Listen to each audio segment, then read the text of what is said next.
Thank you for coming. It's a treat to be with you and sharing all this stuff. Since we seem to be in a second Cold War, maybe it's a good time to revisit the last one to see why it turned out the way it did and why the participants in it thought it turned out the way it did.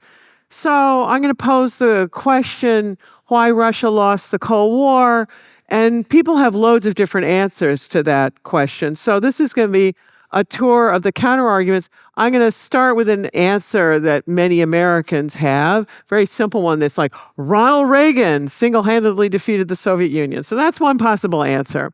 But then I'm going to give you all kinds of counter-arguments to that. And some of them are going to be other external explanations of what others did to the Soviet Union. Others are internal ones of what the Soviet Union, the cards that didn't play particularly well. And then I've got some umbrella explanations. So that's my plan for this evening. The story that Ronald Reagan did it, well, here's a picture at the Reagan Ranch after the Cold War is over. You see the Gorbachevs and you see the Reagans, and they seem to be having a grand old time, which suggests there's something maybe off with that explanation.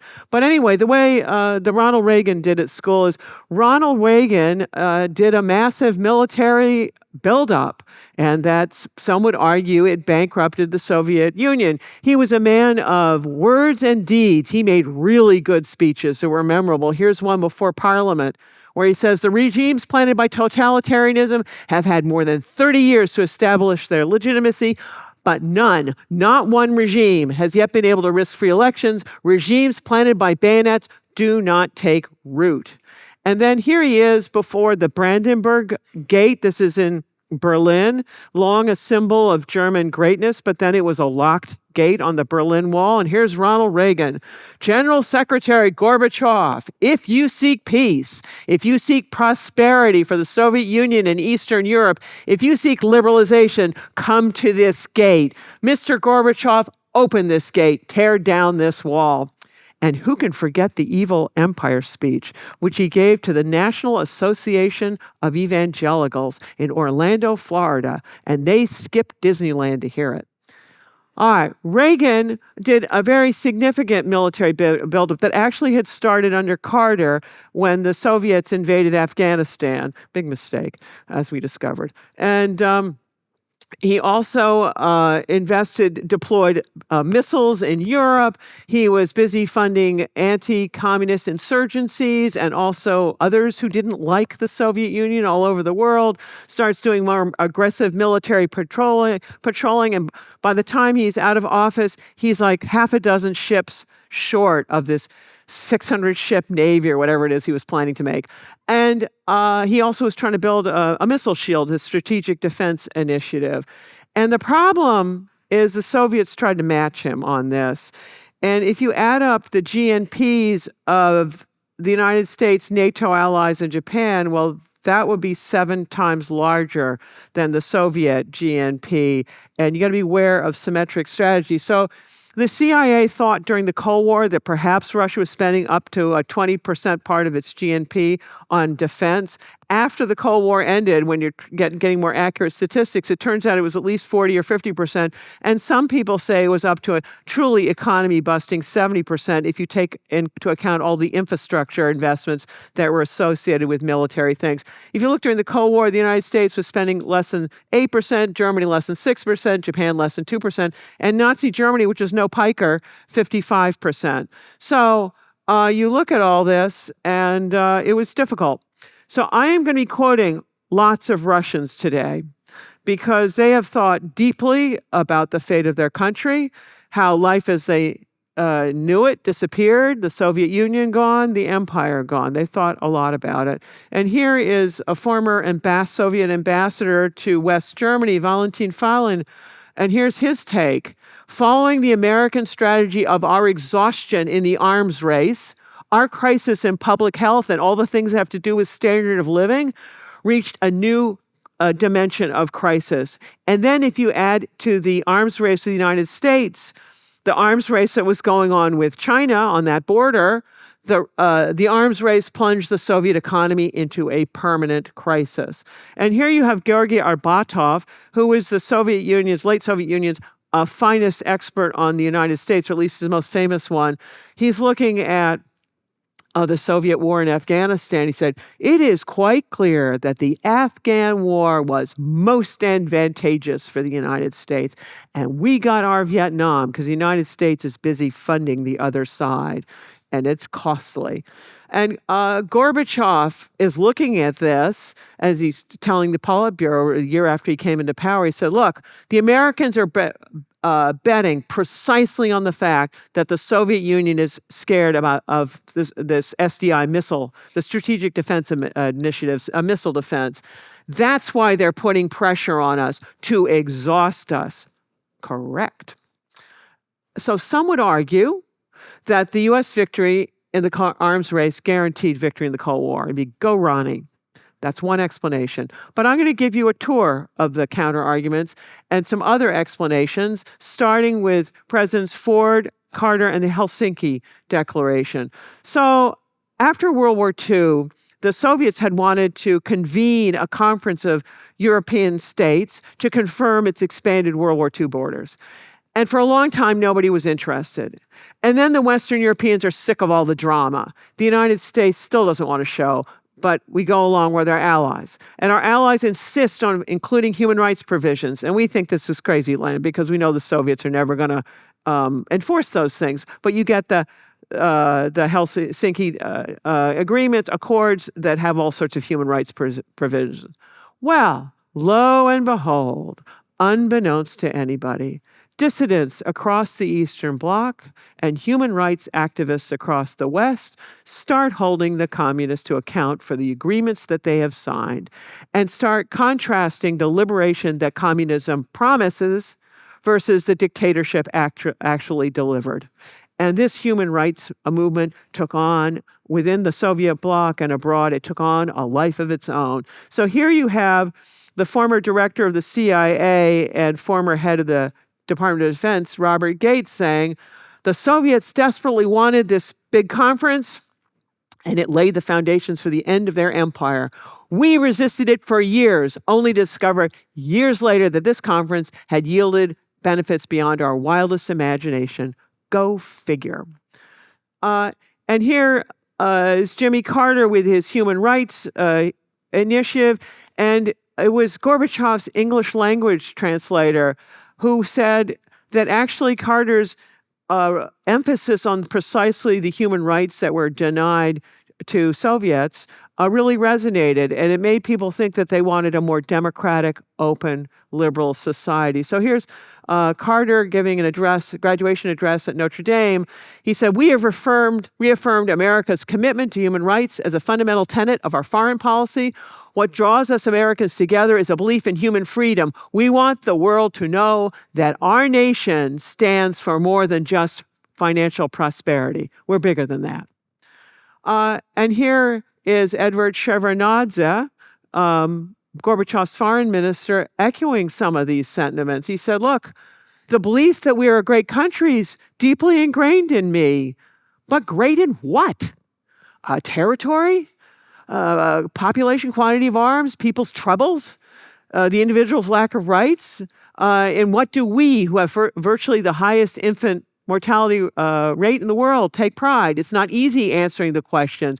Who are you? Who do you wish to be? A country which is feared or a country which is respected? A country of power or a country of kindness?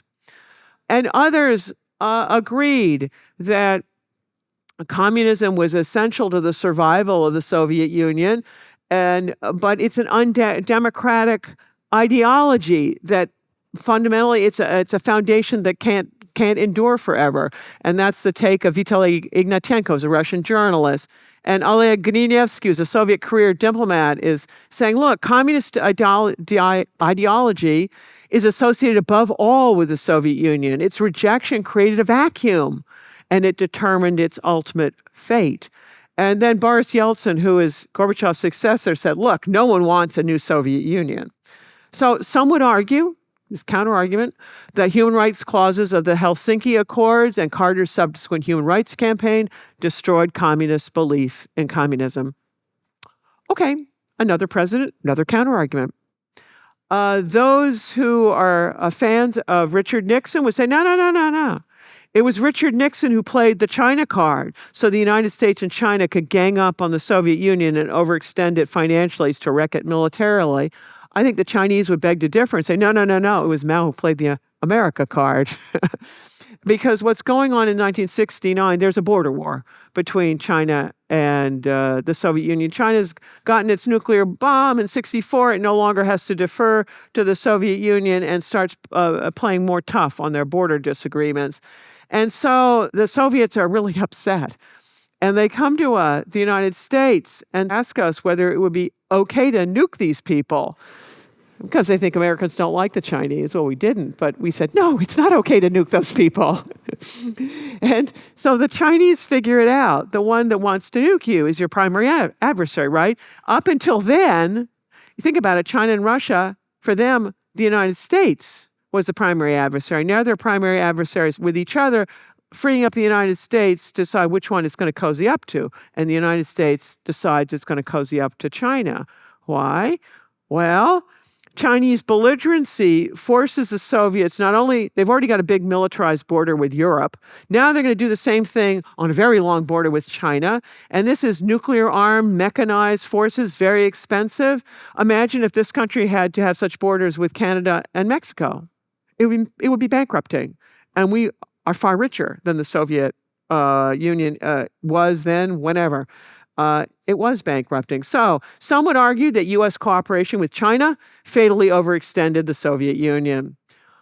One could take all of these arguments, starting with President Nixon all the way through Reagan, to say, make an overarching argument that says, look, each president opened up opportunities for the others who then leveraged them. So Nixon plays the China card, which others play with increasing dexterity. Ford comes in and begins dabbling in human rights. Carter then comes in and really goes for human rights and starts doing a military buildup, which then Ronald Reagan really does. So that by the time you get to Reagan, he is dealing in a position of both ideological and military strength vis-a-vis the Soviet Union. And for those who think that U.S. foreign policy was not consistent during the Cold War, you're not looking at it at the strategic level. There were certain different strategies going on and how best to achieve it. But both parties agreed the goals were free trade, democracy, containment of communism. Those were staples of U.S. foreign policy, both parties for its duration. So some would argue that Presidents Nixon through Reagan produced the cumulative presidential effects to defeat the Soviet Union. Okay, others would say, forget this great man theory of history business, that's really passé. What really accounted for the outcome of the Cold War was this military platform. That's Pentagonese for large military systems. But anyway, it's a nuclear-powered, nuclear-armed submarine. They say that this is the item. The way deterrence theory worked during the Cold War, and I believe now as well, is in order to deter the other side, you have to have a reliable second strike capability. So if they thought of lobbing a nuke at you, they would be guaranteed that you would have the second strike to lob a nuke back. Therefore, they're never going to lob the first nuke. When Jimmy Carter became president, he was a graduate of Annapolis and also a submariner. The United States began a much more aggressive deployment of its fleet, and that's continued even more so under Reagan, where we're taking our submarines and we're targeting Soviet submarines in their home water bastions. So the Soviets are thinking that we're going to be able to destroy their second strike capability on our first strike, and they're having a heart attack. So here you have Valery Bolden, a longtime aide to Gorbachev, saying, look, the most powerful strength of the United States is the naval fleet, and we aren't going to get one, or our geography actually isn't set up to use one the way the United States can. And then you have Marshal Yazov saying, for the Americans, the main means of atomic attack is the fleet. So when you get Marshal Akhrameyev, who's visiting the United States in 1987, at the end of the Cold War, he will kill himself, but he's still around in 87, and he's telling his American hosts, you know where our submarines are, but we don't know where yours are. It's destabilizing. You, the United States Navy, are the problem. Go Navy. Uh, and here's his host, Admiral Trost, who's going, yeah, the inability of the Soviet Union to maintain a strong defensive capability led to the demise of the Soviet Union and to the removal of the Soviets as a major threat to us. So you can make a perfectly good argument to say the Soviet Union could not counter technologically or financially the U.S. submarine threat to its retaliatory nuclear forces, so war termination was the only thing it could do. All right. So all of these preceding explanations are naval explanations, spelt with an E, as in staring at one's own. They're all about what the United States did or didn't do. So let's get beyond the half-court tennis of Team America, and you need to look at the other side of the net. And this is where the Western guru for things military, Karl von Clausewitz, emphasizes reciprocity in war and the interaction of both sides, that you're not going to do well unless you consider what the other side is doing. So I have given you some external explanations, and I'm going to do the internal ones. And here is Arnold Toynbee. He's one of the finest historians of the 20th century. He wrote a big multi-volume history of the West, and which he argues that civilizations die from suicide, not by murder. So I discussed the murder, what the United States tried to do to the Soviet Union. Now I'm going to talk about the suicide, what the Soviets did to themselves. And here is counter-argument number one, which the argument is the Soviet Union was an empire, and when that collapsed, that meant they lost the Cold War. During the Cold War, the Korean War and the Vietnam War, there was much fear in the West of this domino theory. And the idea is one country fell to communism, and then the next would fall to communism. Turns out the domino theory did not apply to capitalism. It applied to communism. Because once the democratic contagion hit one Warsaw Bloc country in Eastern Europe, it spread to the others until it was a seething mess, and they fell like dominoes. So in 1988-89, there were all kinds of demonstrations in the Eastern Bloc, the Soviet Union. In the Soviet Union, they're for political freedoms. In the Eastern Bloc, they're for freedom from the Soviet Union. And Gorbachev may have not gotten that detail. But they're all about not only wanting political freedoms, but also they're about crumbling economies, of how to fix their miserable standards of living. And very uncharacteristically, the Russians didn't send tanks. In fact, Gorbachev welcomed and encouraged reforms in the Eastern Bloc, both political and economic, just as he was doing in the Soviet Union. So his idea of glasnost, openness, and perestroika, rebuilding, they resonated at home and abroad. And these reforms began in Poland. Poland had been a scene of much worker unrest many times in 1956, 1970, 1976, and 80 and 81. In 80 and 81, this is when Solidarity, the workers' movement, gets going, and it gets a national and international reputation. The next set of strikes are happening in 1988, because in the preceding several years, the Polish standard of living had shrunk by over 3%, and the government was out of cash and wanted to raise basic food prices, and Poles hit the streets. And the government was in a panic because it was worried the economy would go into free fall. So the government cut a deal with Solidarity, said, you call off the strikes, and then we'll let you into political talks. And Solidarity agreed. And there was a complicating factor on all of this. It's called the Roman Catholic Church, which is an institution of enormous credibility and legitimacy in Poland, which had a partiality for Solidarity, and it had a Polish pope. So the roundtable discussions were these political talks. They occurred a year later in February 1989, and the Soviets encouraged them. In fact, here's one Soviet person there advising the Poles, look, you got to find some quick solutions out of your economic and political mess. You're an itty-bitty country, so when you make mistakes, they'll be itty-bitty mistakes. But if we make them, they'll be big. They got that one right. The Polish Communist Party thought they had this one covered by the way they jiggered the election rules. Not quite. The day they held elections is exactly the same day that Deng Xiaoping turned the tanks on demonstrators in Beijing, and you have the Tiananmen massacre. Two solutions for the problem. So the way the elections worked out in Poland is Solidarity won every single seat for which it could compete but won. And then only 3 people in the communist designated seats actually won. So who won all the rest of them? The box on the ballot called none of the above. Yes, the Roman Catholic Church had helped instruct people that that's the box you want. And with that, the legitimacy of the Communist Party to rule had just been wrecked. And we're on to democracy in Poland. And this democratic contagion spread into East Germany 4 months later. This is about the 40th anniversary of the founding of East Germany.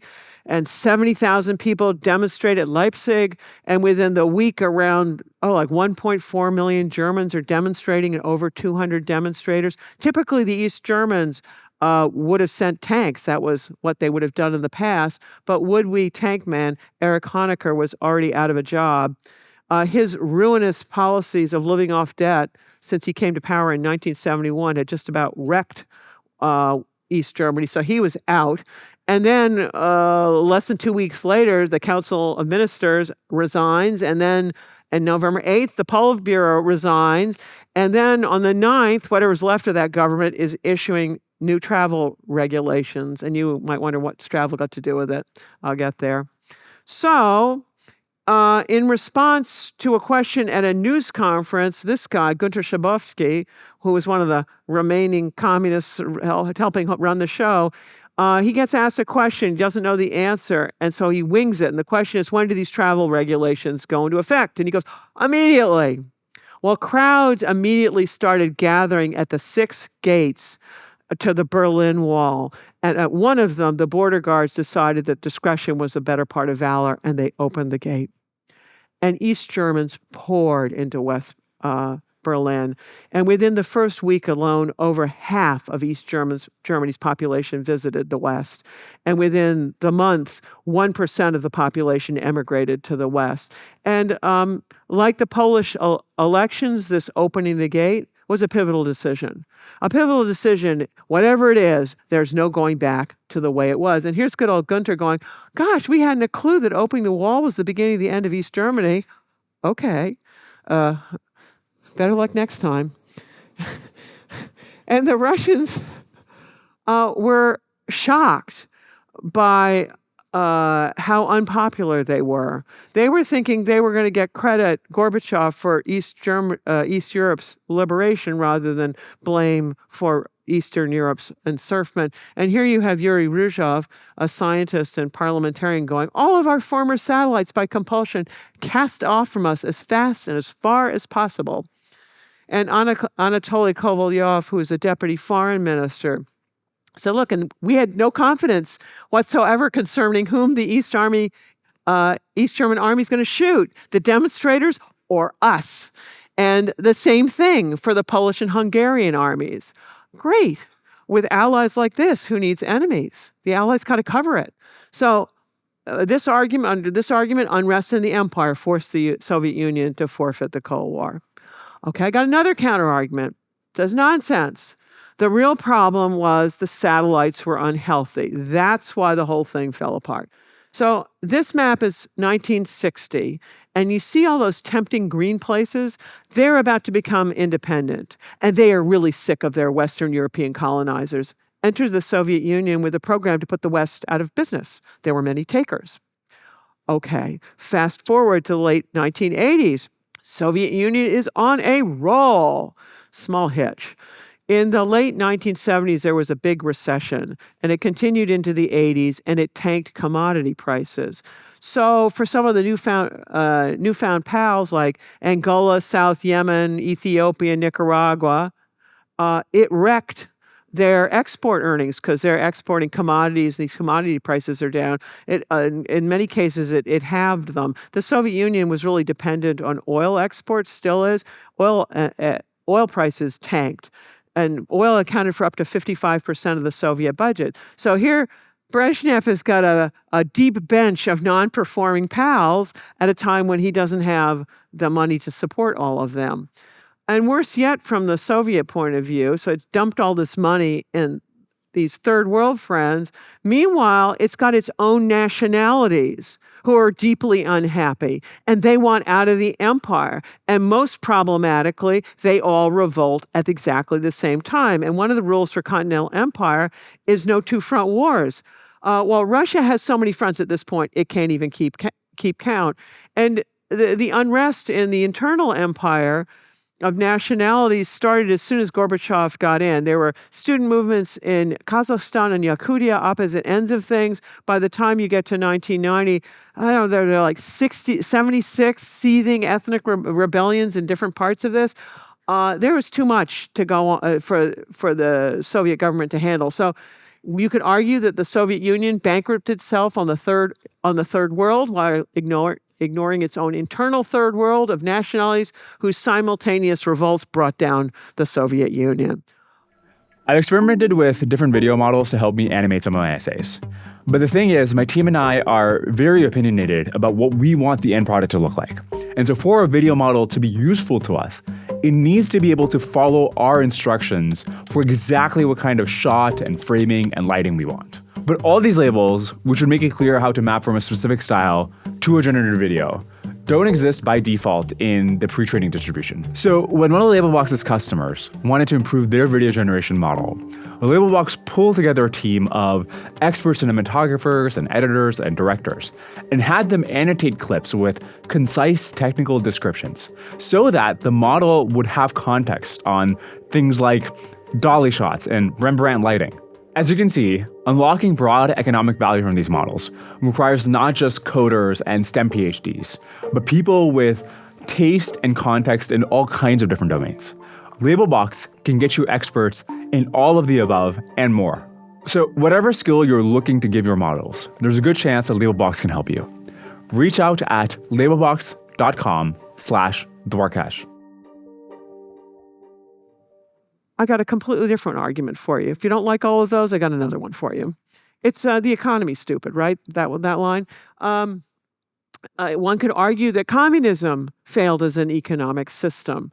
If you look at growth statistics for the Soviet Union, they're pretty good post-World War II when they're rebuilding, but they really stagnate from the mid-70s onward. So for the decade preceding Gorbachev's coming to power, Soviet growth stats were 1% to 2% lower than those of the United States, and the compounding effects of that were enormous.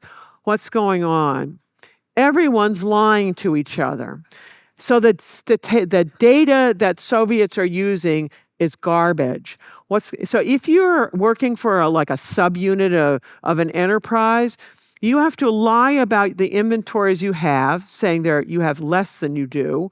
And then you have to lie about what you need, saying you need more than you do, because you're worried about getting enough things. It's not a market system where the price dictates it. This is all about the plan. You got to enter the right numbers, and then you get whatever inputs you get from the centralized plan. So everyone's lying. They're aggregating all the lies. The higher up the food chain you aggregate these things, the worse the data is, so that the Soviet government has no idea what the actual value of capital or labor are. No idea what actual productivity is, and no one has any idea what consumer preferences are. You're not using markets and prices.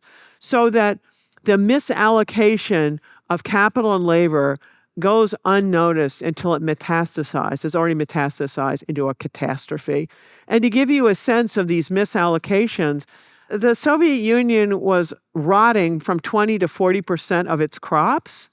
Well, it's using scarce hard currency for agricultural imports to make up for those crops. Total mess. And so you can look at what happens to the economy with oil prices down. We're into a spiraling mess. So that from when Gorbachev comes in 1985 to when it hits a trough in Russia in 1998, you see this crashing share of world GDP of the Eastern Bloc. as a result of all this. And even if you look at Soviet statistics on deficits, trade balances, debt, they're just soaring. And then GDP growth goes double-digit negative. That's called shrinkage. It's not the normal thing. So Marshal Yazov, here's his take. We simply lack the power of all these wealthy NATO nations. We had to find an alternative to the arms race. So, and here's a Foreign Service officer, Anatoly Adamyshin. He said, look, our problems began with the departure from isolation. There are main reasons for collapse were internal, not external reasons. The Soviet economy was literally exhausted from this monstrous arms race, militarism, enemies with half the world. That's his take. And Gorbachev told the Central Committee, he said, look, we're encircled not by invincible armies, but by superior economies. And he often told people, living this way any longer is impossible. So you can make a powerful argument. It's the Soviet economy that lost the Cold War. This gentleman, Alexis de Tocqueville, is very famous for writing a book about the last days of the French monarchy before the French Revolution overturned it. He also wrote something about Democracy in America, both excellent books. But this one's come from the one about France, and which Tocqueville observes, the most dangerous moment for a bad government is when it begins to reform. Russians of all political persuasions, they agree on at least one thing, and that is that Gorbachev's role and how the Cold War turned out was pivotal, that he played in a very essential part. And Gorbachev made his decisions based on certain false assumptions. One of them was the irreversible direction of history. Gorbachev thought of history going always forward towards communism, never backwards to capitalism. Of course, Eastern Europe took a U-turn, went straight back to capitalism.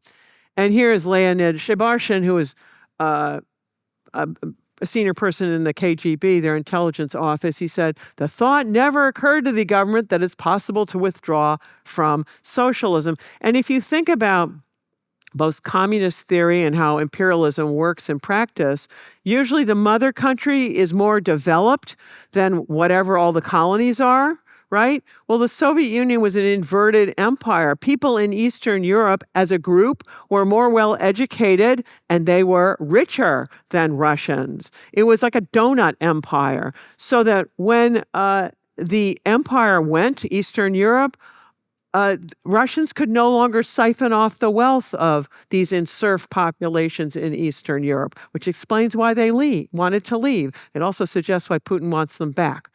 Another false assumption has to do with the sentiments of the neighbors. Gorbachev was convinced he was going to get credit for liberating Eastern Europe rather than blame as a Russian for having enserfed them in the first place. For Gorbachev, the clock began on his watch. For other people, no, Stalin's when it began, when he started shooting a lot of people. So here you have Anatoly Chernayev, foreign policy advisor to Gorbachev, saying that Gorbachev thought that bringing freedom to our Eastern European satellites would have them adopt socialism with a human face. He made an enormous mistake because these countries brutally turned their back on us. Really? If that's brutal, then what, pray tell, was Stalin? And then it gets better. The politics in connection with our former friends were totally unexpected to us. Really. You occupy people, you never leave, you shoot a lot of people in their government, you put in a new government, you siphon off a lot of their wealth, and you impose a non-performing economic system, and you wonder why they don't like you. Think about the United States.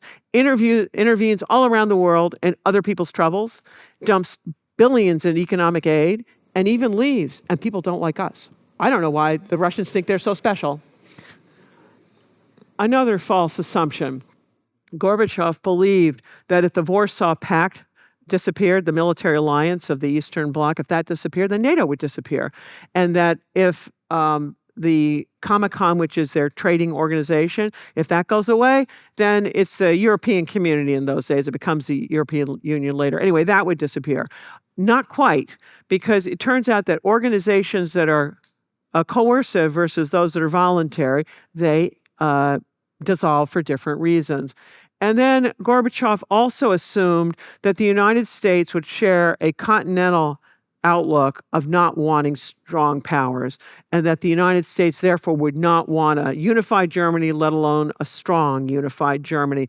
So when all the unrest is happening in Germany, Gorbachev is off taking a vacation. Poor life choice, because at that moment, President George Bush Sr. and Chancellor Kohl of Germany are working on fast-tracking German unification of a fully sovereign, unified Germany, both halves in NATO. All right. So many of Gorbachev's closest supporters at the end of it all blamed him. They said, look, his foreign policy mistakes were a function of his domestic policy mistakes, and it destroyed the Soviet Union.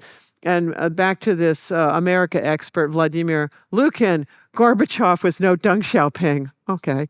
And Arbatov, who's their premier America expert, the stupidity of our leaders caused the disintegration of the Soviet Union. So the big bozo was playing with plastic bags, stuck one on his head, committed suicide. It was by mistake. All right, Lukin continued, in the West, they loved Gorbachev because everything took place so easily and cheaply, basically like that, but only for you. For us, it was expensive. But you could argue the time to reassess all the Stalinist stuff was long overdue. All right, here's a completely different way of looking at it. I've been giving you sins of commission, and now I'm going to do sins of omission. It's a good framework. It's useful for other things. So the sins of commission are all the things Gorbachev did. Now what I'm going to do is what the army didn't do. Some would argue that the Red Army should have done exactly what Deng Xiaoping ordered his army to do. You just send tanks against civilian demonstrators, and they will truly crush them. And it'll be over. Communist Party is still in power in China 30 years later. So there are some people who believe that this was a terrible mistake. So this argument would be that timely tank deployments, TTD, my contribution to military acronyms, would have changed the outcome of the Cold War. All right. Others would be back to the great men of history and sins of commission, and they wouldn't be picking on Gorbachev, but his successor, Boris Yeltsin, who, and there are two big pieces of evidence. He removed Article 6 from the Soviet Constitution, which basically guaranteed that the Communist Party would always be it would monopolize power.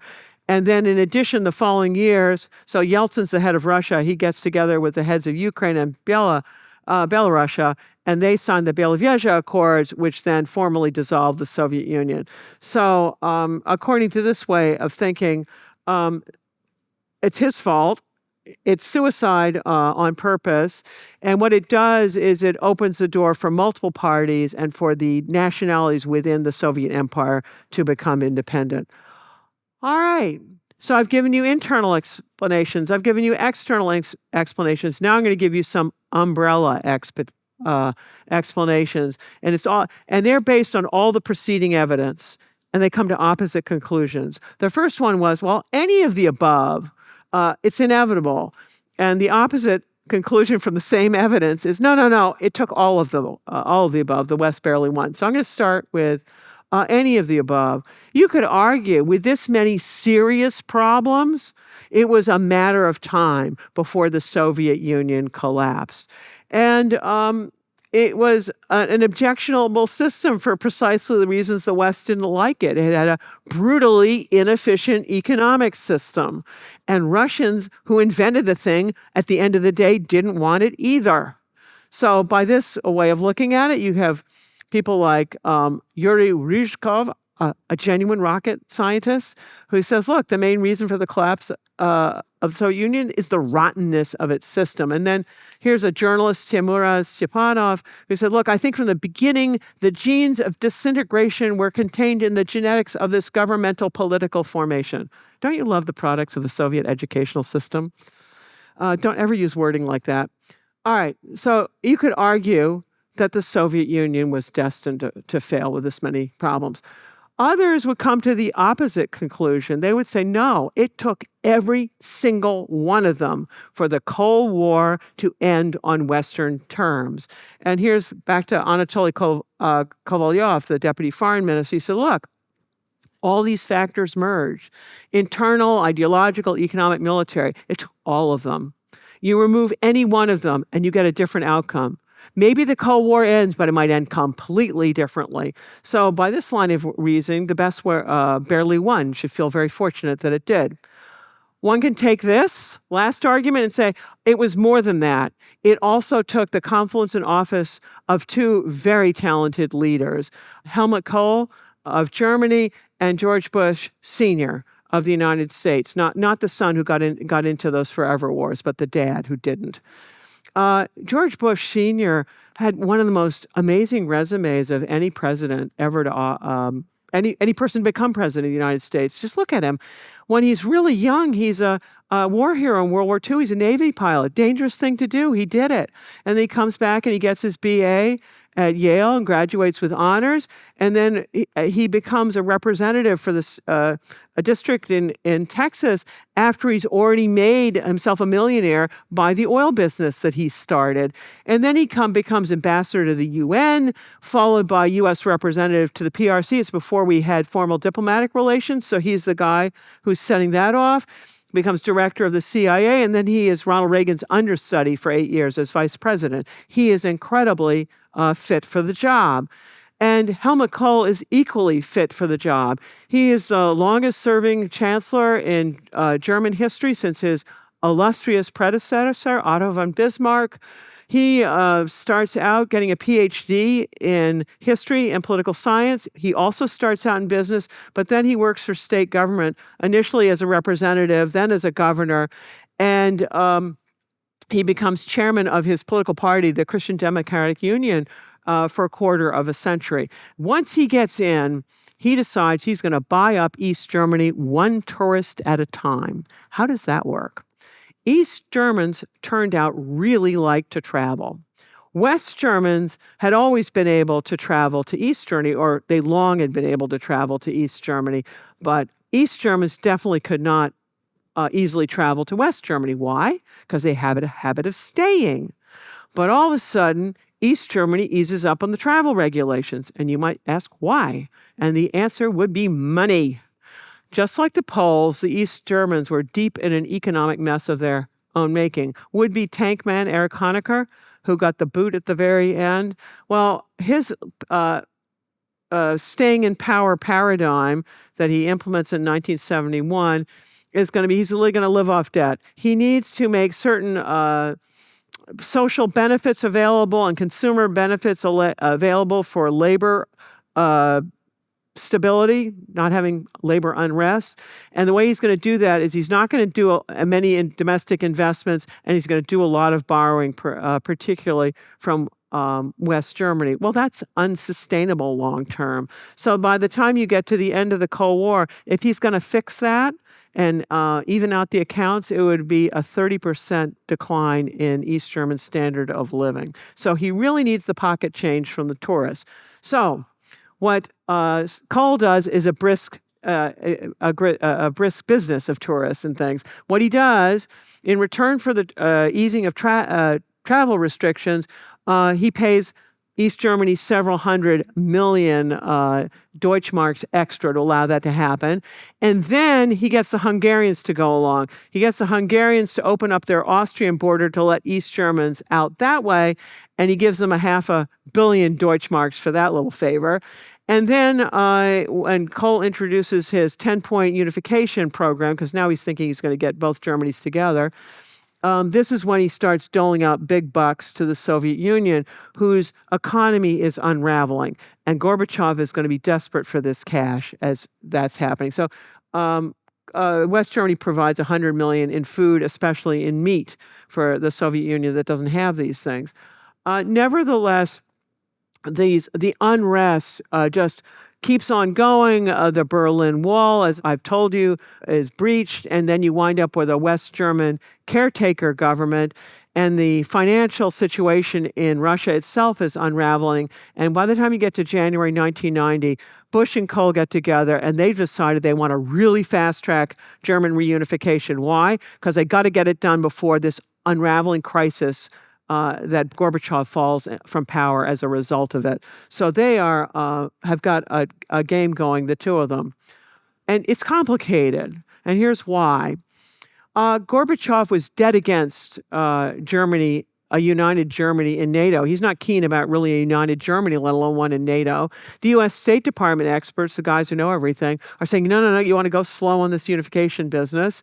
And then Kohl is running a coalition government. There are people in that government he cannot fire because they're from different political parties. One of them is his foreign minister, this guy Genscher, who is very skeptical about Germany being part of NATO. And then it turns out, although Britain had talked a good piece during the Cold War, it didn't actually want a unified Germany, nor did France. Why? Because that unified Germany would eclipse theirs economically. They didn't want that to happen. So Kohl and Bush divide up the tasks. Kohl is going to reassure the Soviet Union that Germany's not going to be belligerent or do horrible things. And Kohl's going to work on the financial unification, because the Soviets are thinking in terms of military unification, where you deploy your troops, that determines things. Wrong instrument of national power. Precisely because the Soviets didn't understand finance, that's why they're in such a mess. Whereas the Germans do, what they're going to do is get East Germany on the West German Deutschmark. And at that point, they will control all the money and they will control decisions. But the Russians aren't going to see that coming. Meanwhile, Bush is supposed to work the alliances with particularly Britain and France in the West. There are all sorts of meetings that were coming up. And Bush's job is to delay those meetings for as long as possible so German unification can proceed as far as possible. And the two of them are doing a tag team diplomacy with Gorbachev that he just can't keep up with given that his own home economy is got this double-digit shrinkage rates. So here's how they go. As the trades get bigger, the amount of money you pay Gorbachev gets bigger. So first of all, it's just to get a unified Germany. Then it's to get a unified Germany with West Germany still in NATO. Then it's to get unified Germany with all of Germany in NATO. So here's how the money goes. Gorbachev agrees to German unification. We are no longer paying hundreds of millions of Deutschmark. We're paying billions of Deutschmark, 5 billion Deutschmark for that one. Then Gorbachev agrees that states can choose their own alliances, i.e. whether or not to join NATO. And then the U.S. offers 9 assurance, but it's also a trade agreement that Gorbachev really wants. And then the economic union goes into effect. So we've now done the financial reunification of Germany. And this is when there's a London Declaration that's inviting Eastern European countries to coordinate more closely with NATO. And then in return, Gorbachev has got a promise of a G7 summit meeting that's going to fast track aid to him, which it will do. And then Gorbachev agrees to German NATO membership. And at this point, even bigger things are happening. Germany's going to agree to its border with Poland. I'll get there and explain. And Germany provides 15 billion in Deutschmark, including building all kinds of new apartment buildings for repatriated Soviet soldiers who are going home. Why are you doing that? Because you want those soldiers focused on buying furniture, not running a military coup. That's what they're doing. So the unification happens in mid-September 1990. And here's the Polish borders. At the end of World War II, Stalin moved Poland 200 kilometers to the west, and it winds up taking a third of German territory by the time that's all over. And so the Germans don't really want to sign all that away. And in addition, as part of that, there were 12 million German refugees who were thrown out of wherever they were living to send them back to Germany, of whom 2 million died. So this is a big deal, and it's in living memory. Germany agrees to this, that the borders are done, Polish borders are set. Complicating factor, a month and a half before this unification treaty is signed, Saddam Hussein decides he's going to invade Kuwait because he's broke, because he's had a long war with Iran, huge debts, many owed to Kuwait, which he doesn't want to pay back. So if you invade them, that solves that problem. And also, he would take over Kuwait's very rich oil fields, and together that would make Iraq probably the swing producer of oil. So he thinks that's a great idea, except the Cold War's over, actually, and the Russians are more than willing to cooperate with the United States. Gorbachev really needs more money. And he is willing to go along with Iraq out of Kuwait, but not with regime change in Iraq. Because think about it, Iraq is a very important creditor state to the Soviet Union. It owed them between $10 and $13 billion. That's a lot of money for a broke creditor. But Gorbachev is being extraordinarily cooperative with Bush Sr. He sends 𝐓𝐈𝐿 Primakov on multiple missions to Baghdad. And the first one, Primakov gets all Russian hostages out of Iraq. And then on the second trip, he gets all Westerners out, Americans included. Third trip, not so lucky. He's there for the coalition force bombing. I don't think he liked that very much. But imagine that bombing going on if there were Western human shields going down with every target. Russia took that card right off the table. And here's some of the reasoning. 𝐒𝐏𝐿𝐒𝐃𝐄 was an aide to Foreign Minister Shevardnadze, and they understood that the United States was going to do something about this invasion of Kuwait.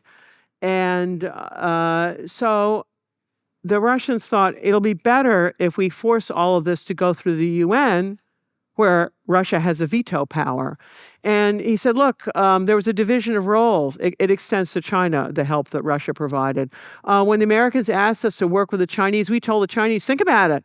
You're one of the big five with veto player. Doesn't it suit your interest to funnel everything through the UN where you can put your foot down? And the Chinese came around to that idea. However, the Russians had red lines. And here's Anatoly Kovalyov again, the deputy foreign ministry. The red line is American troops stay out of Iraq. No regime change in Iraq. You do that and you will tank termination of the Cold War, and that would be the goal. The goal. Here's Kovalyov saying, "I advance the basic principle that we must support the territorial integrity of Iraq. This was our sacred position, but we must not permit a division of Iraq." So if you wonder why the ground war ended after 100 hours, this is it. That the big thing out there is war termination of the Cold War. That's the big thing. Saddam Hussein is a minor event over there. Sorry, but he was. Anyway, and if it had tanked Cold War termination or upset the reunification of Germany, France and Britain might have been very happy because François Mitterrand, who was the president of France, and Margaret Thatcher, prime minister of Britain, were against German unification. They knew it would marginalize their own country. Germany's going to be a bigger economy, which it is. François Mitterrand eventually found solace in expanding the European Union, European community to the European Union, when you're incorporating all these Eastern Bloc countries into it. And he plays a really important role in concluding the Maastricht Treaty that forms the European Union. But Margaret Thatcher just plain lost. She was just upset about the whole thing. She said, Germany will be the Japan of Europe and worse than Japan. I guess she hadn't been to Japan lately. She said, the Germans will get in peace what Hitler couldn't get in war. And she wanted to leave Red Army troops in Germany for the duration. Imagine if that had been the case and now dealing with Putin. If he had troops in Germany, we would be in trouble. But Bush and Kohl worked around all of them. And Bush said to Kohl at the end of it, he said, look, I'm not going to beat my chest and dance on the Berlin Wall. Both of them were very careful never to humiliate Gorbachev about the Soviet loss of the Cold War. Why? Because they knew that if they did that, he might fall from power sooner rather than later. Also, they were afraid that if they did that, the hardliners would come to power much more rapidly than they actually did. It was 20 years before Putin started consolidating his power. And the newly independent countries of Eastern Europe needed those 20 years to integrate militarily, politically, economically with the West so that the cement could set before you got the Russians trying to destabilize them. So they bought them 20 years to do this. But there's a cost to all this. Bush never got credit for his essential role in ending the Cold War on Western terms. So he was not reelected for a second term. But anyway, when it came time for Nobel Prizes and why the Cold War ended, Anatoly Adamyshin, this Soviet Foreign Service officer, said, look, it's difficult to deny the Soviet Union was the one that ended the Cold War. And Edwin Meese, who was a counselor to Reagan, also his attorney general, said, look, the Cold War began because of the Soviet policies and it ended, in a sense, because of Soviet policies. And the Nobel Prize Committee agreed. They awarded the prize to Gorbachev, not to Bush, for his role in liberating Eastern Europe. So when you're thinking about this question of why Russia lost the Cold War, I hope you will come up with a more complicated answer than, well, Ronnie did it. That there are probably other causes at work as well. Anyway, thank you for your attention. That's what I have for you this evening. So I've been trying to hire a writer for the podcast, but I ended up getting way more applications than I anticipated. But as I started to go through them, I noticed that many of them didn't feel like they were actually written and submitted by real human beings. So I started looking for a way to detect botted submissions, and I ended up using Sardine. Sardine was built to assess customer risk for banking and retail, but it's also useful for spotting fraudulent job apps. Implementation was hilariously straightforward. It took my general manager, Max, less than an hour to vibe code Sardine's SDK into our hiring flow. Now, Sardine is assigning every single application we get a risk score based on a ton of different rules and signals. Did the candidate use a throwaway email? Is the device they're on already associated with another application? Is the candidate's IP address matching the country that they said they're from? The list goes on. I'm just using a basic web form, but you can integrate Sardine into any application. So if you need help with risk, whether that's for hiring or any other type of fraud prevention, go to sardine.ai/Borcash and ask your ATS if they're using Sardine. All right, back to Sarah. Sarah, thank you so much for doing these. Thank you for having me. That would be the more important thing. There's an interesting question of why the Soviet Union collapsed when it did. I think the even more interesting question is why a system that was so centrally planned, monstrously inefficient, brutal, a colonial land empire, how such a country could survive for so long into the 20th century. So I feel like that's the thing that actually needs explanation. How did this regime last for 74 years? But there are loads of dysfunctional places all over the planet that have been dysfunctional forever. And you look, well, why are they dysfunctional? And you look at, to me, the answer to that one, in a way, is the example of North Korea. You go, of all countries that should fall, a place that has ongoing famines in the 21st century, and it used to be the richest part of the Korean peninsula. So these authoritarian regimes are really good at maintaining the coercive powers.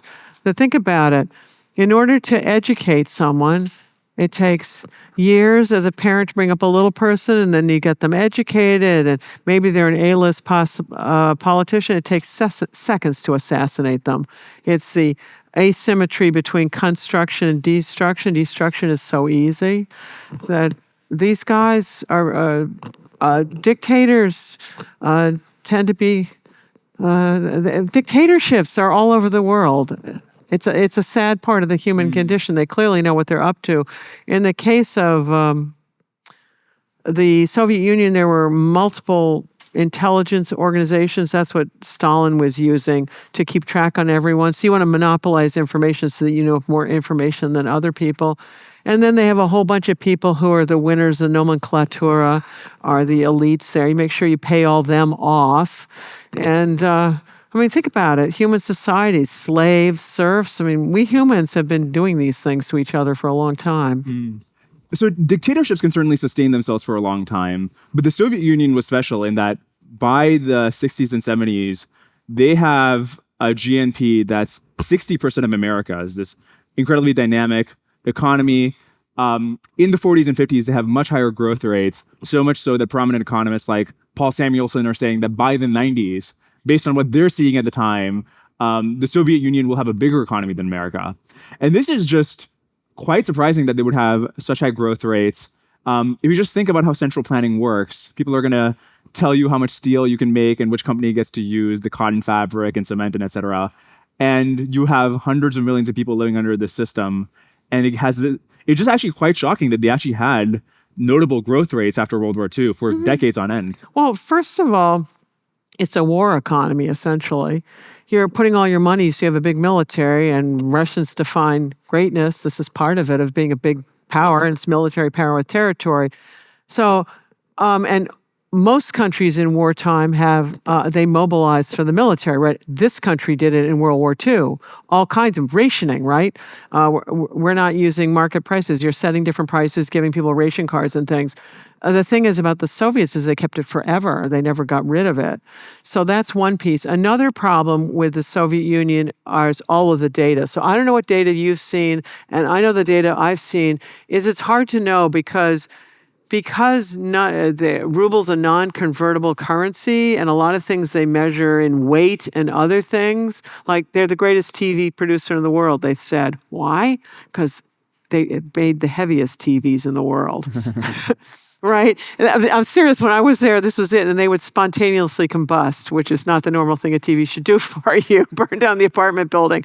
So they're going to measure their heavy TVs as a positive, and the ruble is non-convertible. So there was a guy named Murray Feshbach, and I can't remember which part of the U.S. government he was, but he was really good at looking at their statistics and then adjusting them. But people didn't know, and I gave you the CIA ones, where the CIA, they're not stupid people. They've got the best data they could find, and they're coming up with 20% of the Soviet budget is probably devoted to the military. Then after the Cold War is over, they're going, whoops, we missed. It's at least double that, and maybe triple.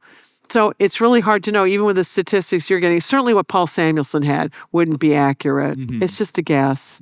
My favorite example of this is, so there were top-down commands that you had to produce a certain amount of steel, and a steel factory would then be incentivized to make thicker bars of steel rather than thinner bars because that would count towards greater production. Except a lot of inputs actually do require the thinner sheets.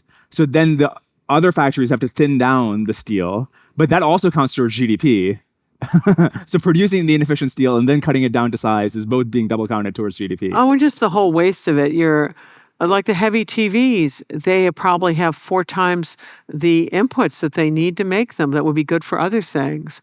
Yeah, it's this notion that you can actually plan an economy. Prices are a miracle. It's good old Adam Smith, the magic hand, right? Or the invisible hand, that was what it was. That prices are the way to go in markets. It's more efficient. I wonder if one thing that's going on is in the early and mid 20th century, you have economies which are much simpler, at least compared to today. So even then, obviously, command and control is less workable than capitalism. But if you just have heavy industry, you need a certain amount of cement, steel, concrete, fabrics, coal. That's much more workable than like, we got to centrally command what SaaS tools your enterprise is allowed to use. Oh, yeah. Well, it's interesting on the development thing. So the communists have insisted on heavy industry. That's the thing that they want. Forget about the consumer goods. If you look at the countries that really have made it, like Japan and the Meiji Restoration, they're doing a lot of light industry and consumer goods. And then they move into heavy, but they've already got people on bicycles and they got textiles and other things up and running. And that would also apply to Taiwan and Korea. And they do, by all means, they do get heavy industry, but that's not the starter program. The starter program is basic standard of living. And it turns out, and I don't know economists, but it turns out if you just look at who's rich and who's not, that seems to me the more workable thing. Yeah. There's also the fact that the centralized regime is building things according to the 30s plan. And even after post-war Reconstruction, they're still calling back on these plans from the 30s that call for heavy industry for a bygone era. And in the 70s, 80s, we have our Rust Belt collapse of manufacturing. And people complain about this as, look, the US has this hollowed out manufacturing base. But it's much better to have industries which are left behind so that the whole economy as a whole can be more dynamic and move on than the Soviet Union, where the entire thing became a Rust Belt, right? Because they couldn't move on. It's more exciting than that. And again, I'm not an economist, but apparently they missed the plastics revolution, where, think about our own lives. Now we're finding we have too many plastics, but plastic's an incredible material. And they're just missing that. I remember in Russia trying to figure out where to get sour cream and was being laughed at by Russians because I was so stupid in the store that I couldn't find it. Well, we have little plastic tubs with the sour cream.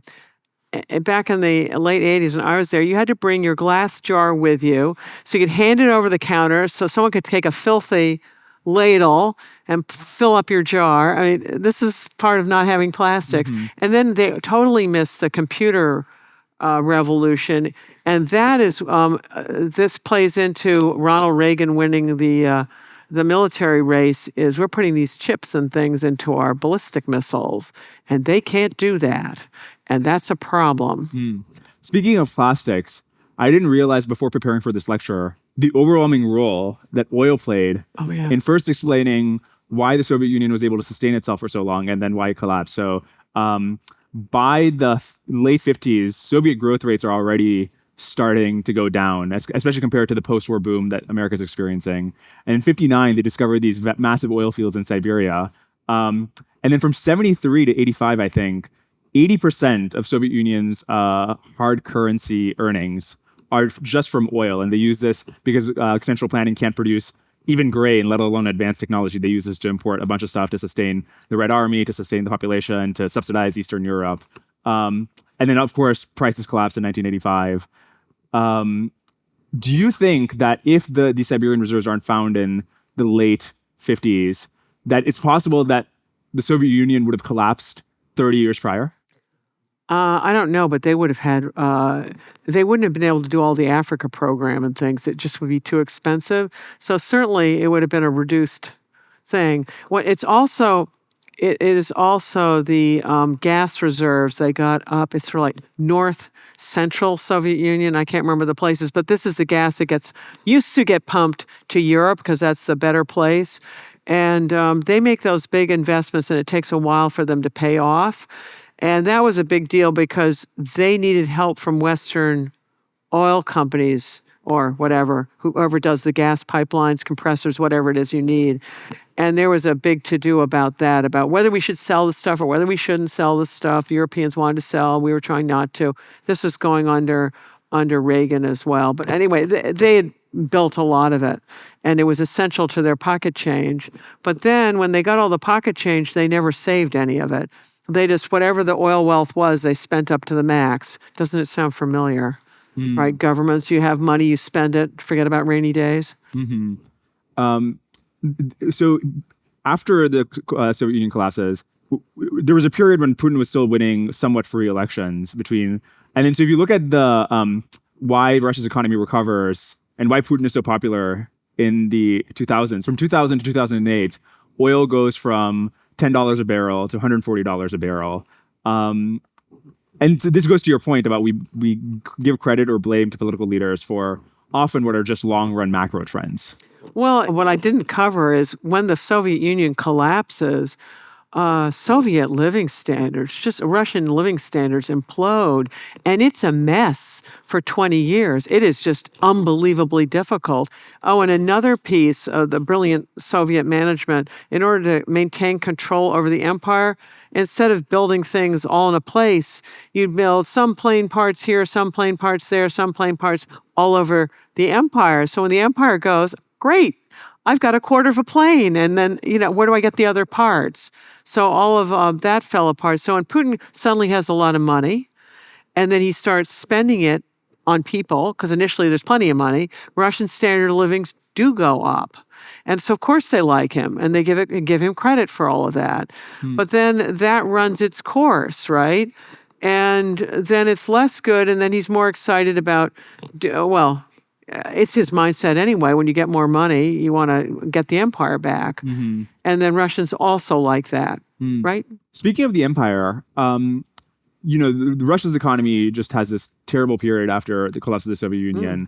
A lot of the Eastern European satellites seem to recover in this gangbusters way. Obviously, East Germany, but even Poland today is such a big success story. What's going wrong with the mainland itself that these other countries are able to recover from communism much better? Well, they had been always much more connected to Western Europe. Czechoslovakia before the war is a full-up, highly developed country, absolutely tied to the West. Poland, I believe Copernicus is from a place like Poland, right? It's a center of the Enlightenment. But when I was using the George Bush Sr. archives. It's fascinating. So it's 88, 89 when the Soviet Union's imploding. And then there's a lot of correspondence between Eastern Europe, particularly Polish leaders, coming to the Bush administration saying, hey, our banking system, we know it's a mess. Our financial system's a mess. We know we need expertise to help us figure out what our legal system is going to look like. And Bush is all over that, and I'm sure he farmed them out to the private sector, who would also be all over that, like giving them free consulting. And so, as a result, you do have them really taking advantage of this 20 years. At the same time, when Bush would have loved to have given some of the same advice, and there were people like Jeffrey Sachs and others who went to the Soviet Union, but it was not remotely the same thing. This is people throughout Polish society requesting this advice, not like one guy with an office in Moscow. And basically, the Russians thought they knew it all. And they thought they understood. This is all the unknown unknowns, the things you don't understand, your blind spots. Truly, economics is a blind spot for the Soviets. Because think about it. When the czars ran the show, it's like a riff off the Mongol Empire of you take cuts from people's businesses of trade that comes through. And then it's also about selling basic commodities. It's not, you're not thinking of under the czars, Russia doing high-end manufacturers. I mean, I guess Fabergé and some jewelry if you want to do that. But I mean, really, that's not it. Mm. And so it doesn't have this commercial being tied into this commercial tradition of Western Europe and all the sea routes for trade. And so then when you get the communists, they aren't about that at all. So there's really a dearth of knowledge. Or think about in this country with all the little kids selling lemonade, right? You see them on the streets. They're already or the kids who are doing newspaper routes, they're already learning about buying things, selling things and we just take this knowledge for granted. It's just absent. Or was absent in the Soviet Union, and not as much absent in Eastern Europe that had been more connected in. Okay, so I should ask before we get to the period of Russian collapse. Let's go back to the end of the Soviet period. Gorbachev starts instituting these economic reforms along with glasnost and perestroika. But what I find mysterious is those economic reforms not only fail to prevent the stagnation that the Soviet Union is experiencing, but they in fact make things worse. So you would think that reform, even if it's handled badly, would have some sort of positive impact. And if you do it badly, then it'll have a smaller positive impact. But here it just like causes this huge hyperinflation, causes all these big problems. So why did reform have this backwards impact? Well, there's so much that needs reforming there. But part of it, I think, because he wanted to do political reforms, that's what he understands. As a human being, that would be the thing that he's very familiar with. Think about it. He's like an A-list member of the Communist Party to be the guy when they do generational change. He's the one. So he's obviously very astute at that level. But the problem is economics. So he's giving away political power before he's fixed the economic problems. And so China's conclusion is, there is no way you're going to touch political power. They're going to hang on to that and then deal with whatever, as much of the economics as they're going to deal with. But that's part of it. But part of it is there's no tradition for all of these things. And then you go, well, how did Russia get this way? Well, it's a very difficult address. Prior to the Industrial Revolution, it's flat. Neighbors all invade, and so you needed a big army in order to defeat them. Okay, a big army is going to want a war economy, right? Historically, you're going to want to support a big land force, and that's going to, I mean, this is my take, and others who are actually experts in these various periods of Russian history can come up with something else. But I think you're channeling your economics into that, whereas you're looking at Europe, and particularly Britain, it's merchants. I got that they got a big aristocracy who are not going to dirty themselves with buying and selling stuff. But there are a tremendous number of very rich merchants in Britain that are going to influence government laws and things, which is not going to take place. And then what's nice about the Navy for Britain is you send them away. they're not going to run a coup in the capital because they're off on the ship somewhere. And there aren't that many of them compared to a standing army. So I suspect, I can't prove this, that this leads to different outcomes or contributes to. One theory I heard of that is complementary to your theory is that Gorbachev is instituting reforms because he thinks there should be decentralization and democratization, but he doesn't fundamentally believe in the market system. So he's delegating power to these quasi-firms. At the same time, he thinks the price system is immoral, private property is immoral. So they can't intermediate between themselves using real prices. So then how do these firms intermediate? Well, there's corruption, right? If you can't use actual prices and property to figure out who gets what allocation of scarce resources, it's just backroom dealing, which makes the problem worse. Well, there's no legal system, and you need a legal system. And legal systems take a long time to develop. So you're telling the Soviet Union, okay, communism is down, and now you need like chop, we need a fast, we need a new legal system. It's not going to happen. Okay, so you were mentioning the problem that Eastern European countries especially had, which is that they're going more and more into debt because they're not able to produce globally competitive exports.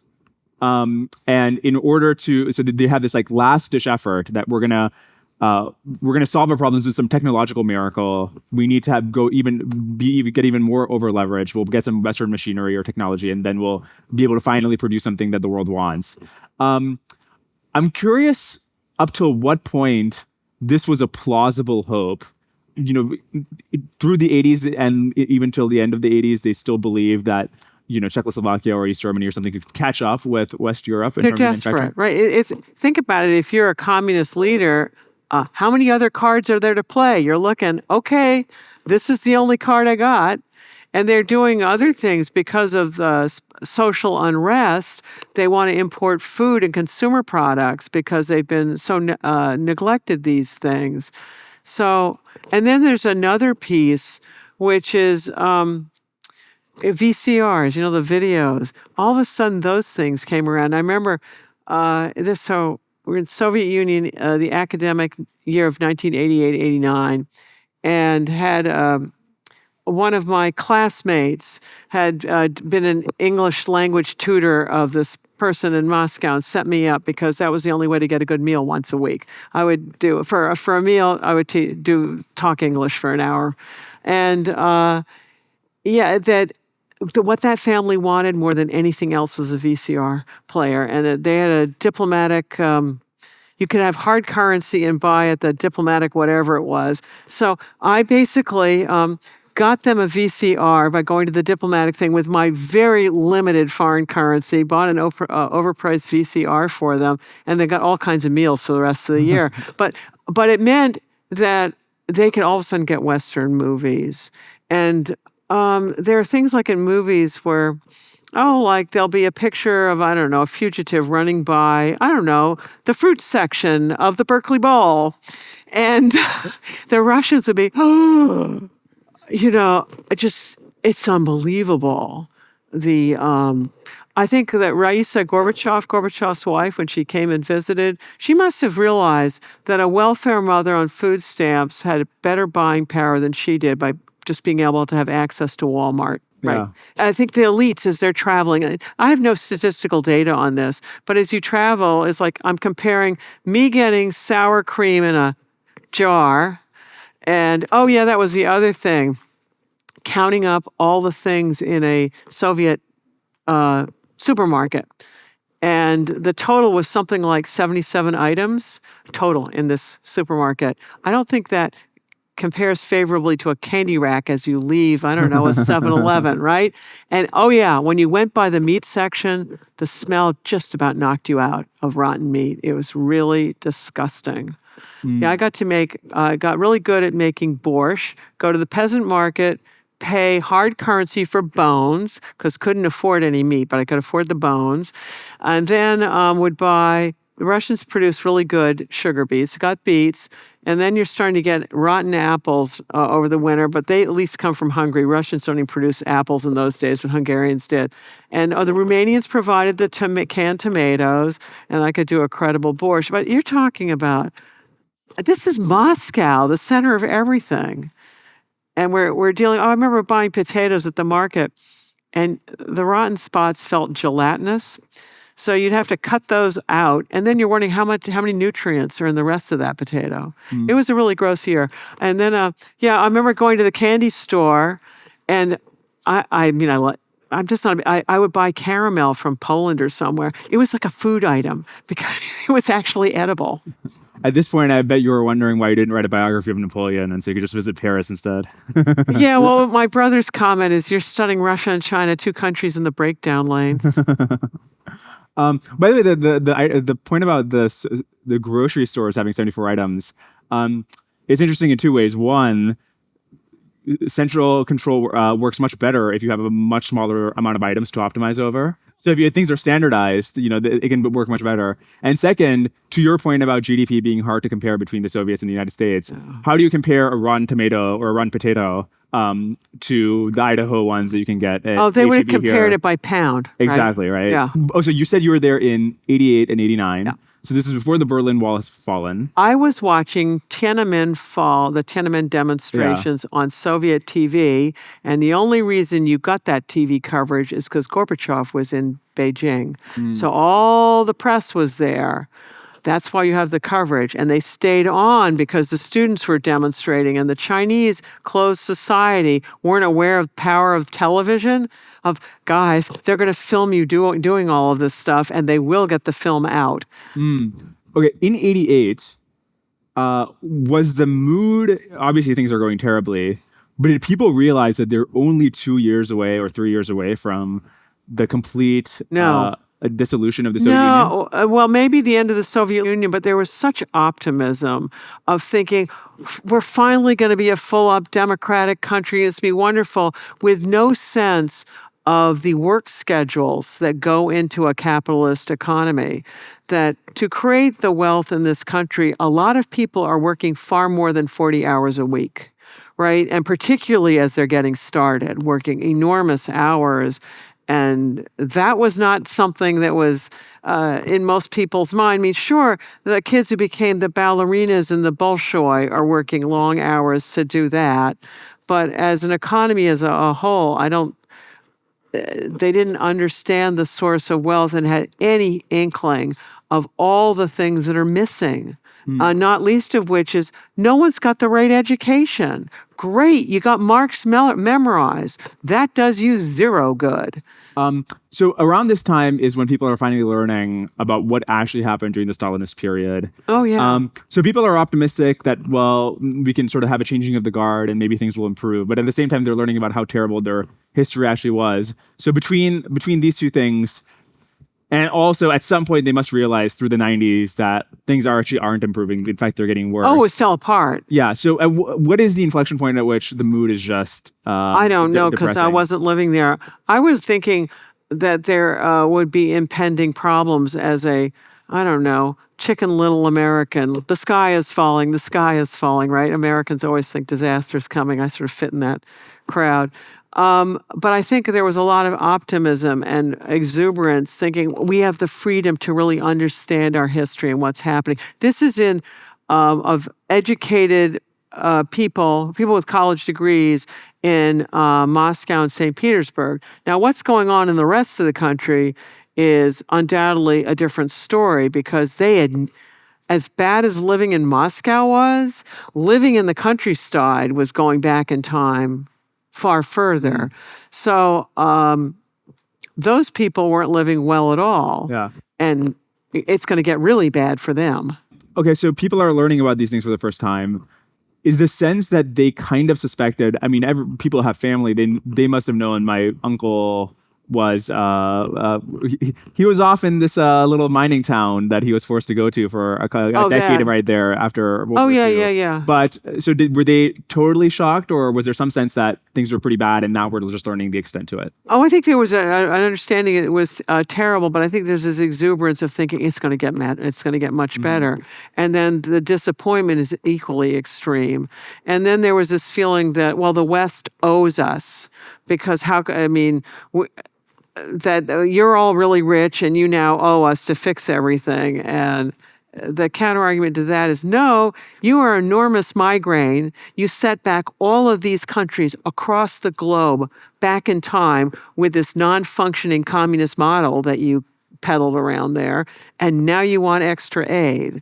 And the problem was, I think we wanted to do some of the aid, but they're not going to be receptive to it. I think that was another conclusion with the Bush administration, is that if we dumped a lot of money in it, it would just go straight into corruption. That you need a legal structure and in order to place money, and they just plain didn't have it. That was another thing that was worrying the Bush administration. There's nowhere to put the money. Okay, speaking of these different countries that the Soviets and the United States were competing for during the Cold War, you had this presentation where you say, look, Reagan alone didn't do this. But I wonder if the broader lesson is just like nothing any U.S. president did in terms of foreign policy. That was all a sideshow, this tete-a-tete competition for, different third world countries. We're going to get Brazil, we're going to get Vietnam, we're going to get Algeria, etc. That just seems much less significant than the fact that liberal capitalism was more appealing and outproduced communism. So even if some country, even if Brazil goes communist, this is not going to change the fundamental playing board here. If you do not protect the liberal economies of Europe, you're not going to have anywhere to play the liberal economic game. And also Japan. And one of the reasons you feel that liberal economies work is you've got economic miracles going on in Japan, Korea, Taiwan, Singapore, and Hong Kong back in the day. So if you abandon those places, also in the Cold War, there was a tremendous amount of economic growth across the world, and particularly in the third world. Why? Because in the past, if there's a civil war, whoever's losing either comes to us or comes to the Russians and says, help us. So whoever it is helps, and then the other side feels obliged to help. And then you're just destroying wealth ever more rapidly. And that was the Cold War was anything but cold in the third world. Tens of millions of people died in these conflicts. So when you end that, all of a sudden they can start compounding growth.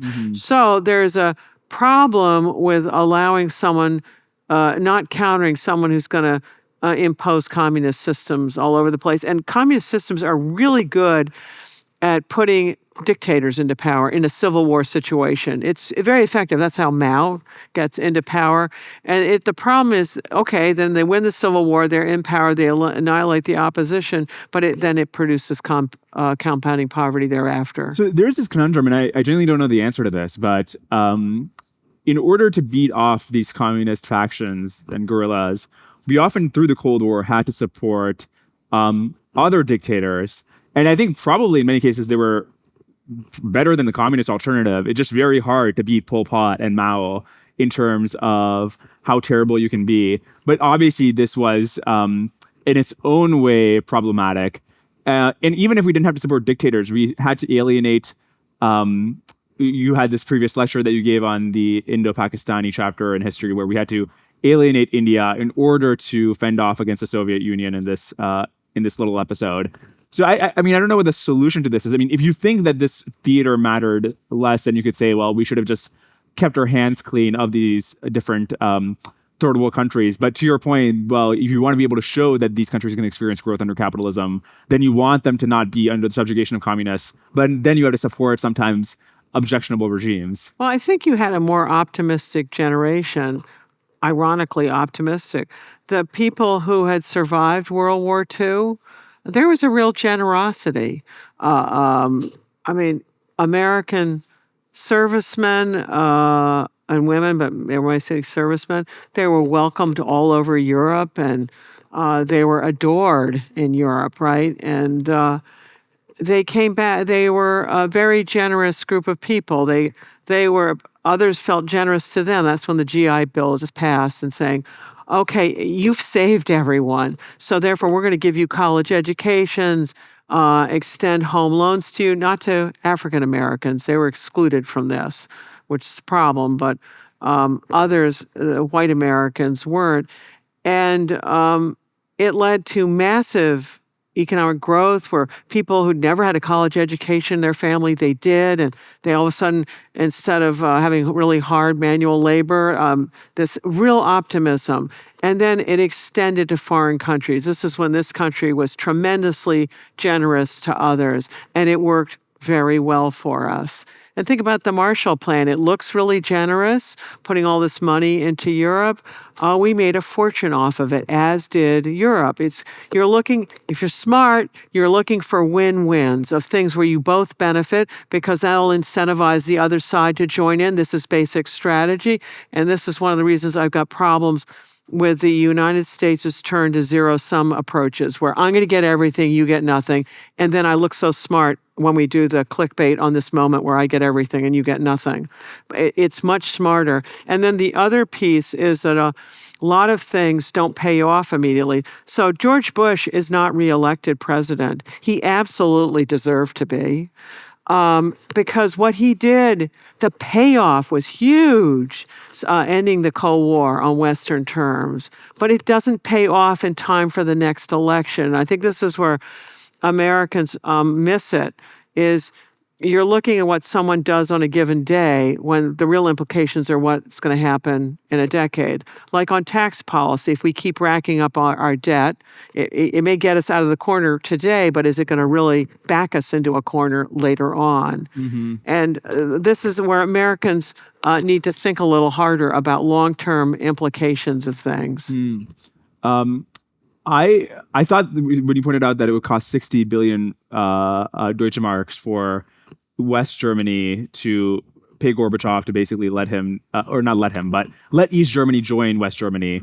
That's a lot of money. But if you think about decades and decades of future growth, it's a huge bargain, right? So it's a mistake to think about how expensive things seem at the moment. It's just like another huge country that you've turned. Well, there's a statement that politicians think of the next election, statesmen think of the next generation. George Bush and Helmut Kohl are statesmen. They're thinking of the next generation. And the group that fought World War II, also, many of U.S. and also allied leaders were statespeople. They're thinking of the next generation. Or if you're thinking of where I've got Mitterrand, who's negotiating the Maastricht Treaty about the European Union, that is statespersons' work of what's the next generation. So it's important, and we haven't held our political.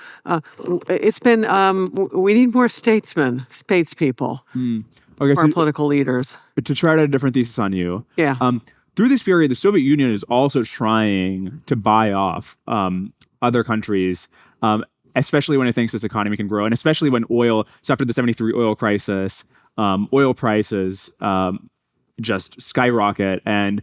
This is why some Soviet citizens remember the Brezhnev era favorably, just that oil made it possible for the Soviets to not only import stuff, but also through the Brezhnev period, actually there's a net export of resources to Eastern European satellites rather than the other way around. That's probably their data. You know, that's I get it. Their oil really subsidized, but everything in the Soviet Union that was worth having came from somewhere else. The problem is how do you measure it, right? And they're just going to measure it by weight or something else that doesn't really capture what they're getting. But the larger question being that it's not like the Soviet Union didn't think of doing things like the Marshall Plan. Obviously nothing to that extent, but this idea that you can win people's favors by providing them military aid, providing them foreign aid.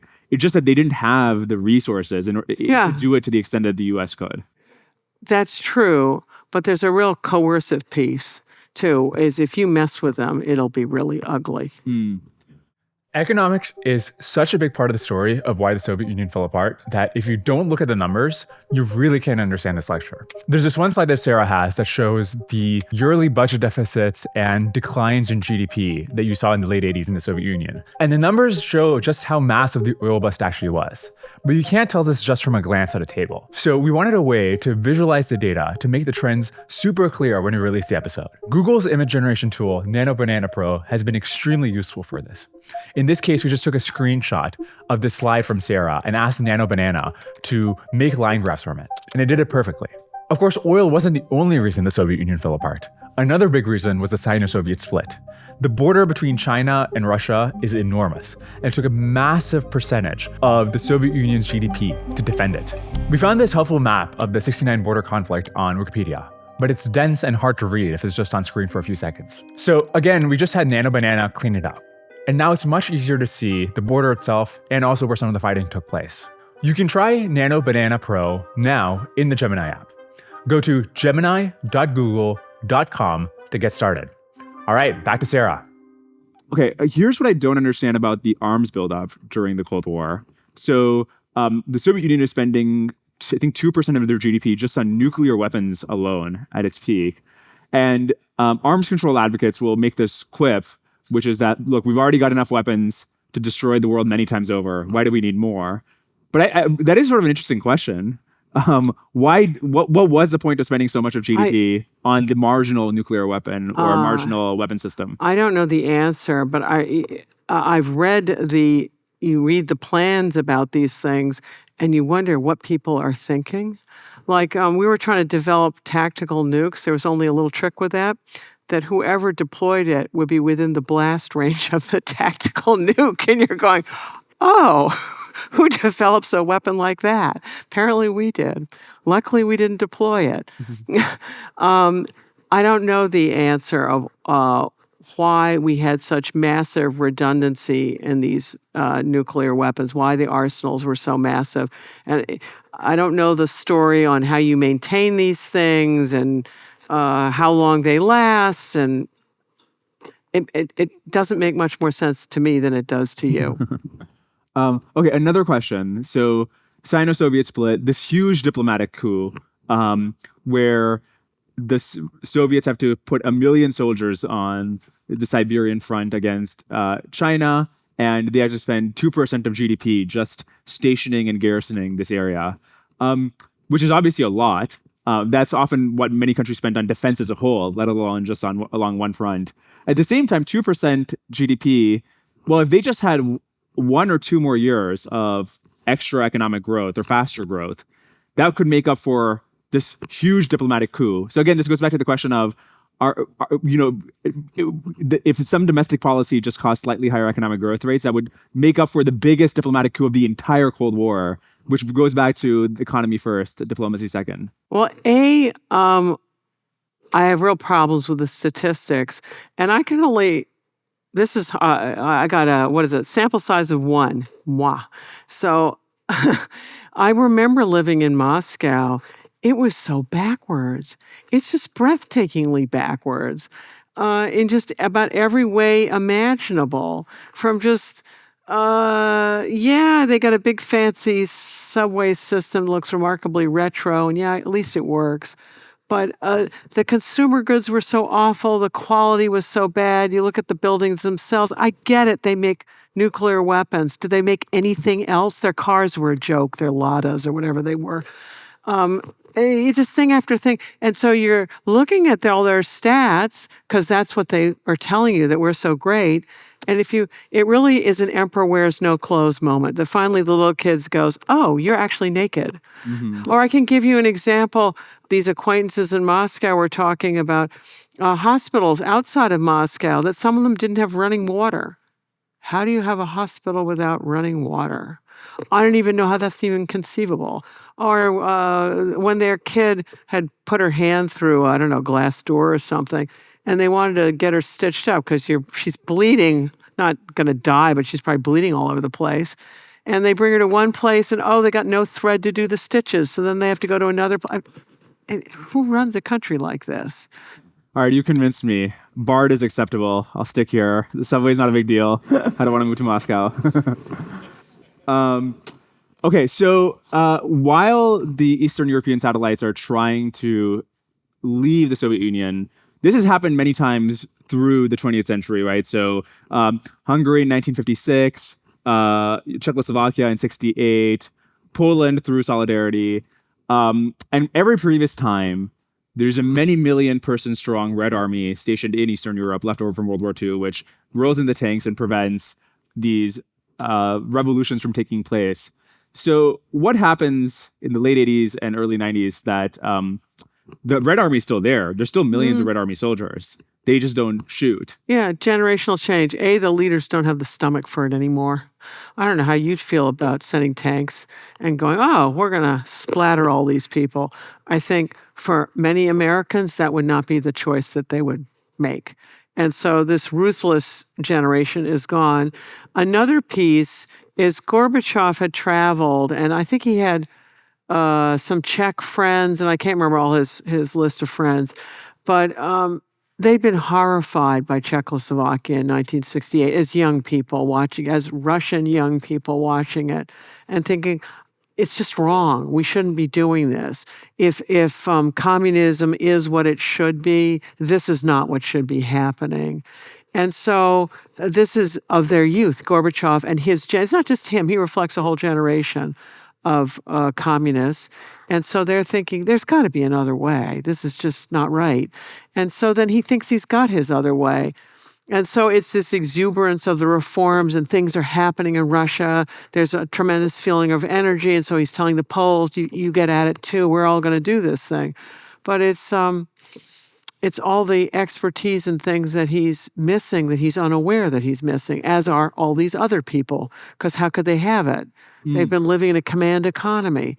Okay, this is what I wanted to ask you about. So you had the 𝐄𝐏𝐈𝐒𝐄𝐒 quote about how revolutions happen when governments start to institute some kind of reform. Gorbachev is doing perestroika, glasnost, and there's the conservative reactionary part of the Communist Party, which, by the way, is a phrase I wouldn't expect to have said, but they're trying to resist this. And so Gorbachev goes about dismantling the party secretariat and instead devolving power down to the individual republics. And we know what happens later is that these republics say, look, we want our own country now.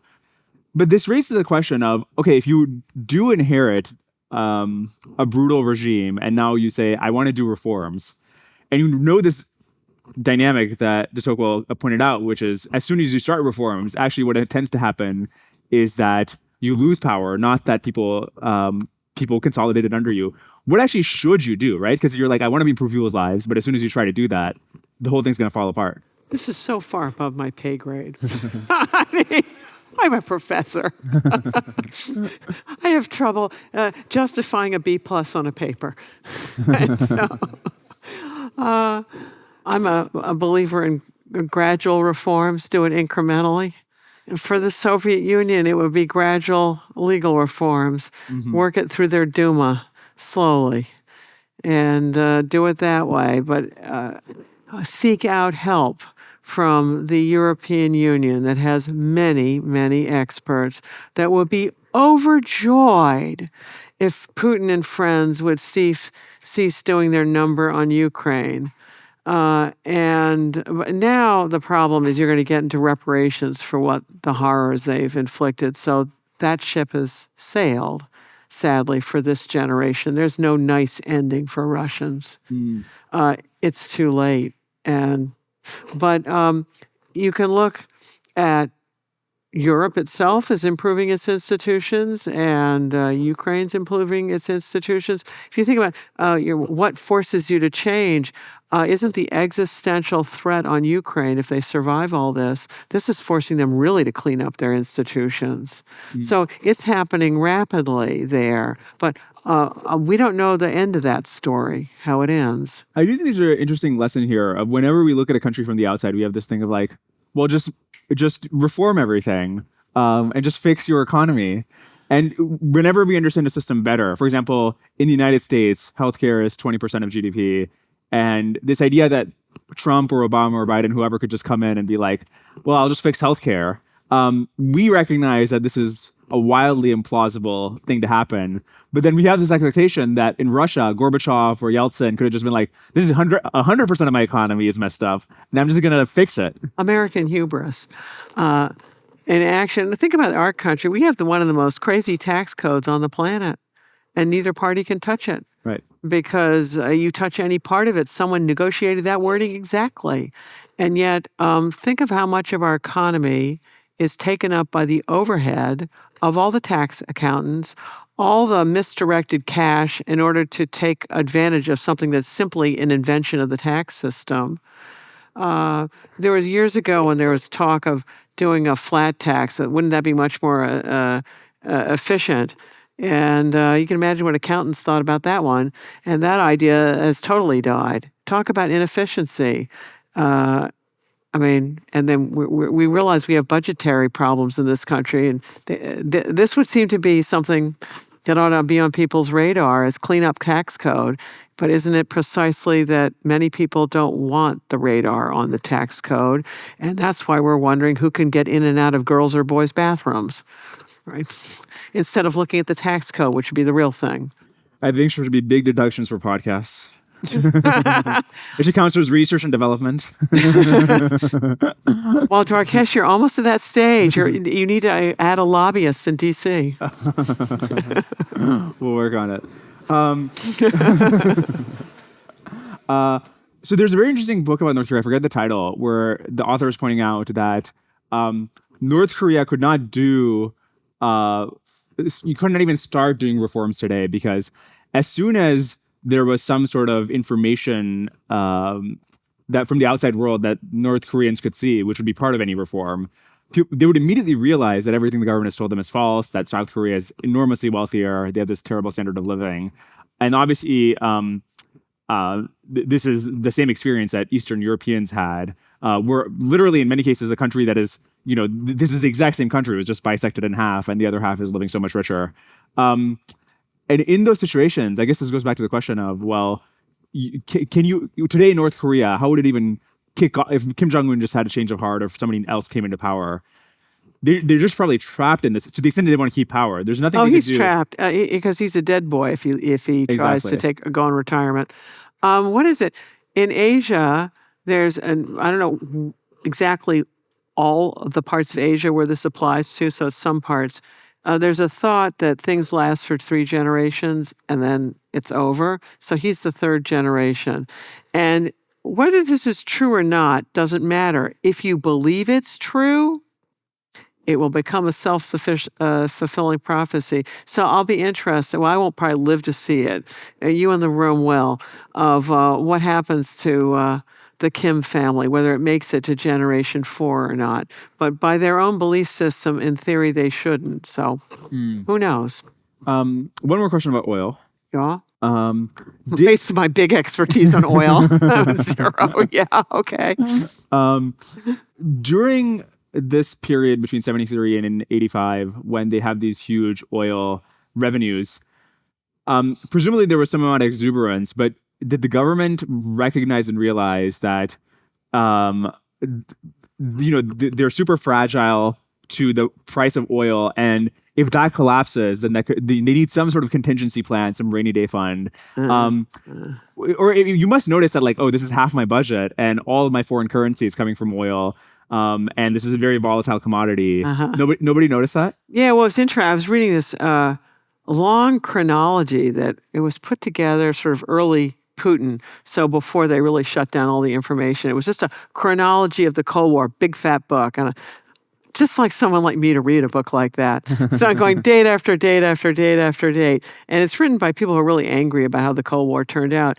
And one of the takeaways from the compilers of this thing is they kept criticizing they showed how much, for every year, how much Russia was making in oil revenues. It was huge.